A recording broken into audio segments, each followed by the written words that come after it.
Ananda Dubé-Gauthier, tout d'abord, bonne année. Bonne année à vous. Parce qu'on se doit de vous souhaiter une bonne année parce qu'elle va être bien remplie d'après ce que j'ai sous les yeux présentement. Et beaucoup de résidences en création, d'ailleurs. Là. Oui, présentement, du 14 au 26 janvier, on reçoit l'artiste multidisciplinaire Aude CP qui travaille en fait sur une pièce de théâtre, un projet d'écriture dramaturgique en fait qui s'appelle Porte close. Et c'est une pièce de théâtre en fait documentaire sur l'engagement des femmes en politique. Donc elle passe 2 semaines au château pour travailler sur ce projet. Et il y a des gens qui vont venir la rejoindre là, pour peaufiner en fait l'écriture. Si vous voulez plus d'informations en fait sur toutes les résidences, là, on va faire des entrevues dans la tourelle également. Oui, à ne pas manquer. À ne pas manquer. Et le mois de février aussi, et même si c'est... En plus, c'est une année bissextile, ça vous donne une journée de plus dans le mois, là? Oui, ça donne une chance aux artistes. Oui. En fait, du 5 au 9 février, on reçoit un artiste de la région, un poète qui est Anthony Lacroix. Il va venir travailler sur 2 projets d'écriture. Un qui est en chantier, qui est à ses tout débuts, et un autre qui s'appelle Proust au gym. Et celui-là, il est terminé, mais il reste une petite réécriture à faire, une petite correction. Là, donc, 2 projets de livres pour cet artiste. Le mois de février se poursuit. Du 9 au 16, on a une résidence de création pour le projet solo de l'artiste en danse Soraïda Caron. Qui est une artiste du Bas-Saint-Laurent. Elle va être accompagnée par notre chère Stéphanie Pelletier, qu'on connaît bien. Donc, c'est le projet qui s'appelle Les Petits Désordres. C'est un solo interdisciplinaire de Soraïda. Donc, une nouvelle création qui se veut un projet sur la libération de sa parole adoptée. Et par la suite, c'est du 16 au 23 février, je pense.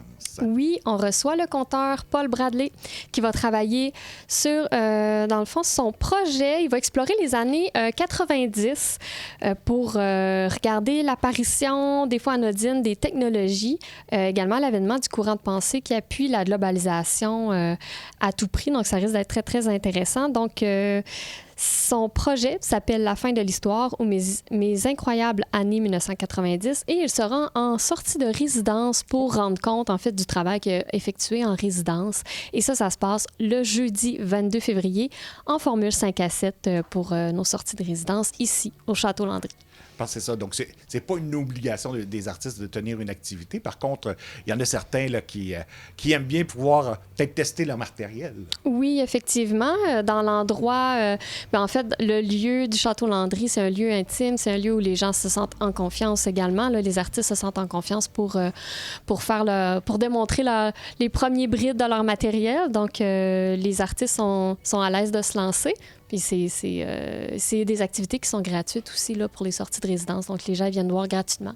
Puis, il y a aussi un dialogue qui peut avoir lieu avec les artistes qui est très intéressant. Et par la suite, ça se passe du 26 février au 8 mars. Oui, résidence de création d'un duo d'artistes multidisciplinaires du Bas-Saint-Laurent, Judith Poitras et Nadia Gagné. Ces 2 artistes correspondent depuis un petit bout ensemble et leur projet s'appelle Correspondance et refiliation. Refil. C'est un projet de recherche et création en écriture et en performance. Donc, c'est un lieu d'exploration de potentiel poétique et performatif. Et il travaille en fait sur le sujet de la famille, la famille qu'on choisit ou non. Donc, on va les voir également en sortie de résidence pour ce projet-là. Jeudi le 7 mars, en formule 5 à 7, on pourra voir où sont rendus les artistes dans leur projet et entendre peut-être quelques textes à cette intention.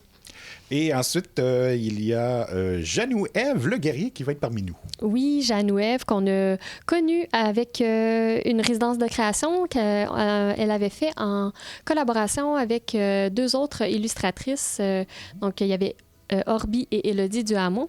Et elle revient en résidence de création, cette fois-ci en solo, au Château Landry, pour 2 semaines. Il y aura également une matinée jeunesse Hydro-Québec avec l'artiste qui va se passer au Château Landry et ce sera le 16 mars à 10h.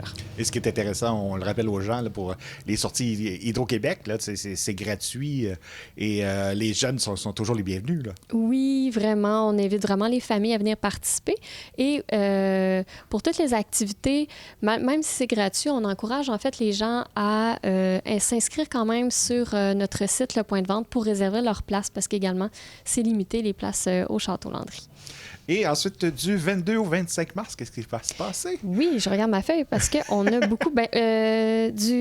Du 8 au 22 mars, c'était Janou-Ève, mais du 22 au 25 mars, on reçoit un trio d'auteurs de la relève, en fait, Dylan Lafontaine, Fanny Basque et Seth Côté, qui sont de la région et ils vont se lancer dans l'écriture d'un scénario de court-métrage d'autofiction.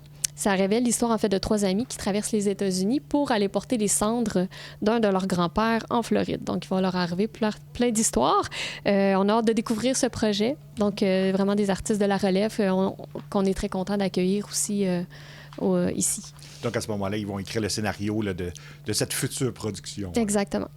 Et maintenant, on est déjà rendu au mois d'avril. Oui, ça va vite. On a notre très adoré Michel Faubert qui va être en résidence de création avec Élise Argouache. 2 habitués, là. 2 habitués. Michel Faubert qui a été le premier à être en résidence ici au château. Donc, c'est un de nos chouchous. Ils vont travailler sur l'écriture d'un spectacle qui s'appelle Ailleurs que nous. C'est entre le conte, le chant et la poésie. C'est un projet, en fait, qui traverse les territoires de la Bretagne et du Québec, mais dans l'imaginaire. Donc, ils vont travailler sur ce projet qui est en fait, à ses tout débuts. Ça risque d'être très intéressant. Et en plus, on ne peut pas s'en empêcher, mais ils vont être en sortie de résidence pour nous rendre compte un peu de leur avancée dans ce projet-là. Ça va se passer jeudi, le 11 avril, 17h. Donc, voilà, ça va être au château, encore une fois. Et il y a une activité là, qui chevauche 2 mois, en quelque sorte. Du 19 avril au 4 mai. Oui. En fait, on a Céline Janté, une autre habituée en fait, du Carrefour de la littérature. C'est une conteuse qui va venir travailler sur un projet qui parle de la menstruation chez les femmes et de ce sujet qui est encore, en fait, souvent tabou dans la société. Donc, elle va venir nous parler de ça. Elle va venir répondre aux questions. Que manque-t-il à notre imaginaire collectif pour que les femmes puissent bien vivre leur menstruation? Donc, elle va mélanger imaginaire, sujet sociétal, menstruation. Donc, ça risque d'être super intéressant de ce côté-là. Et elle va aussi participer au festival La Crue des mots en petite primeur. Elle va être là, elle va chevaucher ses projets et elle va être là jusqu'au 4 mai. D'ailleurs, on peut les donner, les dates là, de cette future crue des mots. Là, donc, oui, en petite primeur. Oui, ça va être du 19 au 27 avril avec plein de belles activités. À ce moment-là, je pourrais vous les dire bientôt. De toute façon, il va sûrement y avoir un point de presse éventuellement pour nous annoncer toutes les bonnes nouvelles. Oui, fin mars, on va avoir notre conférence de presse pour la crue des mots qui va être le 27 mars, ça je peux le dire déjà. Et en février, on va lancer qui sont les invités d'honneur. Donc, vous pouvez rester à l'affût de cette information.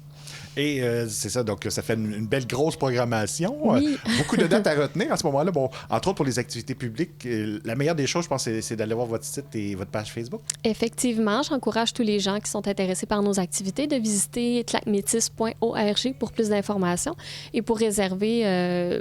Il y a souvent l'adresse là, un peu partout sur le site Internet, mais il y a un petit coin billetterie juste en haut à droite là, pour réserver vos places pour les activités. Et aussi, sur place ici, il y a toujours l'exposition Horizon Fleuve là, qui peut être vue là, encore pour quelques semaines, je pense.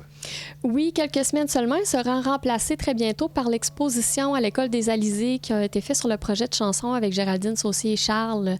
Donc, bientôt, ça va être remplacé, là, tout ça, mais il va y avoir un document de presse pour vous informer de cette information.